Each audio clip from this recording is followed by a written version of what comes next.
इब्न खुदामा अपनी किताब अत-तवाबिन में बनी इसराइल का वाकया पेश करते हुए कहते हैं कि मूसा अलैहिस्सलाम के ज़माने में एक बार केत आया, सूखा पड़ा, आप अपने तमाम सहाबा के साथ अल्लाह की बारगाह में हाथ उठाकर बारिश के लिए दुआ करते हैं। अल्लाह की जानिब से मूसा अलैहिस्सलाम को गब से आवाज़ आई और कहा कि ए मूसा, आपके एक सहाबी ने अभी तक तौबा नहीं की।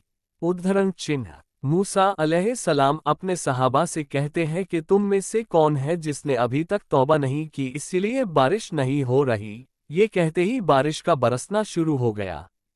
सहाबा कहने लगे, ए मूसा, आपने तो झूठ कहा हमसे, देखो बारिश तो शुरू हो गई। मूसा परेशान होकर अल्लाह से सवाल करने लगे, ए अल्लाह, ये कैसा माजरा है? अल्लाह ताला ने फरमाया, ए मूसा, जैसा ही तुमने सहाबा से तौबा का जिक्र किया, मेरे उस गुनहगार बंदे ने मुझसे अपने गुनाहों की तौबा कर ली।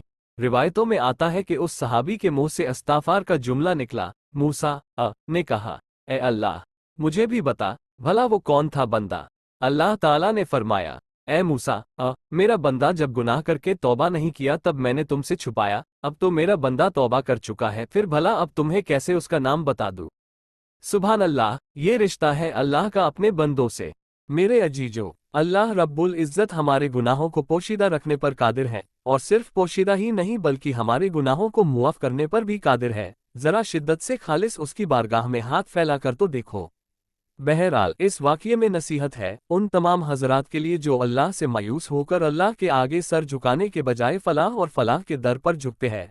अपने गुनाहों के किस्से उन्हें सुनाकर उन्हें अपने गुनाहों पर गवाह और हुज्जत बनाते हैं। अल्लाह रहम करे, ना जाने किस हद तक हम अपने रब से मायूस होते हैं जबकि वो तो हमारी तौबा की इंतज़ार में रहता है। लिहाजा मेरे अजीजों, हमें चाहिए कि हम अल्लाह से अपना रिश्ता मजबूत कर ले और हर हाल में अल्लाह ही से सवाल करें, जैसा कि हमारे नबी करीम सल्लल्लाहु अलैहि वसल्लम ने सारी ज़िंदगी अपनी उम्मत को तालीम दी।